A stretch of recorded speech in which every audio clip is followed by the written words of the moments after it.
What's up, you fine people of the internet? This is Robert Teagarden back again with a Teagarden Tech review.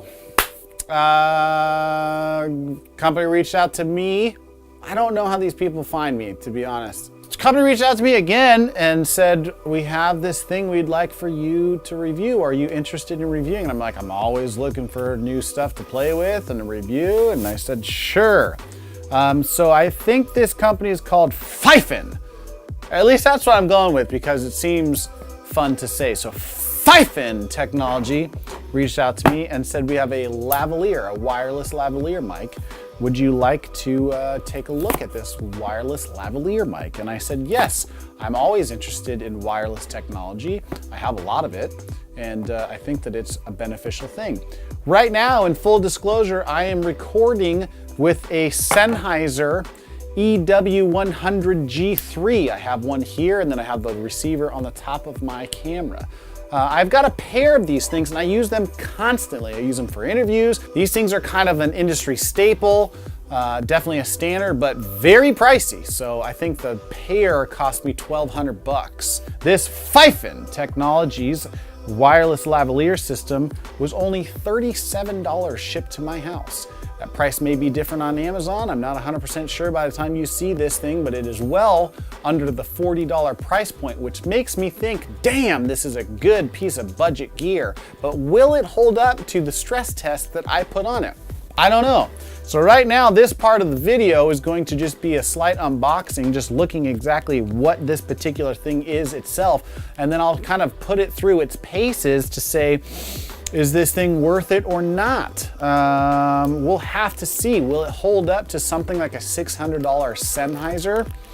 Only time will tell, my friends. Only time will tell. So in the box right here, what I have is this Fifine receiver. Now this thing you may think looks interesting, but what I think this would be is that this part would go into like a mic monitor type system, because the reason I think that is because although I would never wear one of these things in real life, how would I possibly get this thing out of packaging here? This is, oh, I'm gonna put it, okay, they want you to put it through the back. Put it through the back. Hey! I make up songs for myself all the time. It's how I keep myself entertained. Although I would never use one of these in my life because I just think they look preposterous, but this is one of the main things that they are trying to promote. Wow. You ever get to a thing where the word is just like, poof, gone. Promote. That was not what was coming into my head. At this point, I'm getting really creeped out looking myself in the monitor, having this thing on my head, because I feel very strange, to be honest with you. Bob, back to you. Hey now, going to the market, and I do a fair amount of filming in the car, producing a podcast called No Matter the Game, and we have a 3-camera setup in a car. I'm not the host, I just produced that podcast. We have a 3-camera setup, and we have the Sennheiser EW100s, 2 of them, because we usually have a guest. And so I wanted to see how this microphone, the Fifine, compared to what my Sennheiser sounds like.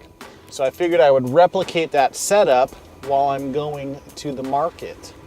And so I'm driving in the car right now, talking to you fine people with the lav mic here. I'm sure if you zoom in, actually, you kind of can't. Lav mic's clipped to my chest, to my my shirt, I guess. And this is me driving around, testing the audio quality inside an environment that I would use a wireless lav mic setup on a regular basis. In fact, I did one of those podcasts yesterday. My signal chain right now, what I have going on is I've got filming on the GoPro in some 4K action inside my car. I've got this lav, the Fifine lav, going, just the microphone clip I took off the mic muff. I took out the mic muff, and so that's going right into the wireless pack that's sitting into my pocket. I've got the receiver in a small little low pro bag, and that is going into a Zoom H1N.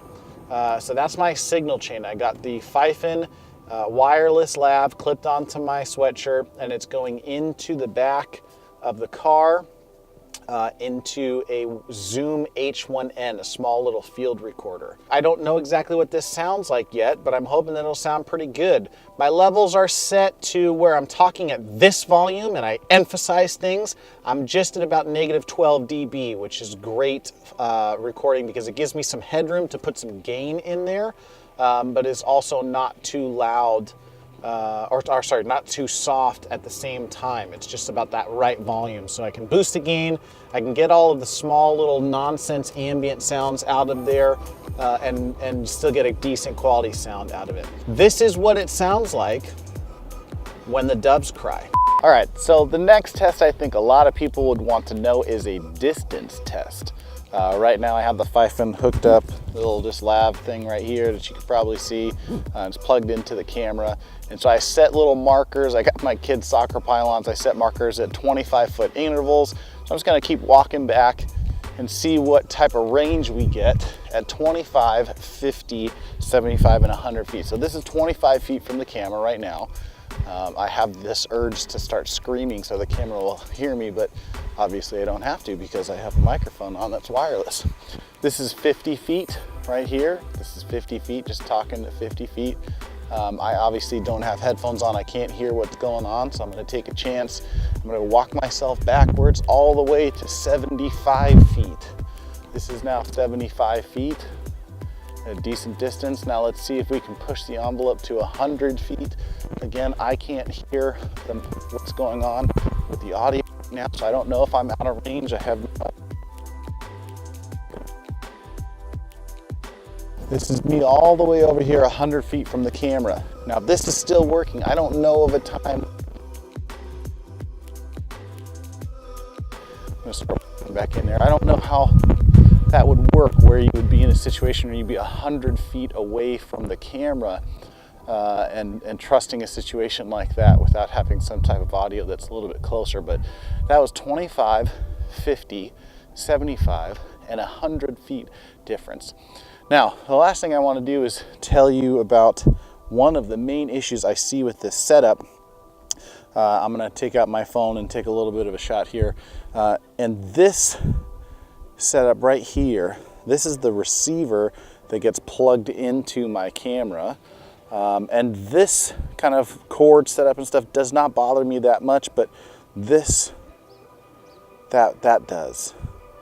There's no /20 on here. There's no other mounting.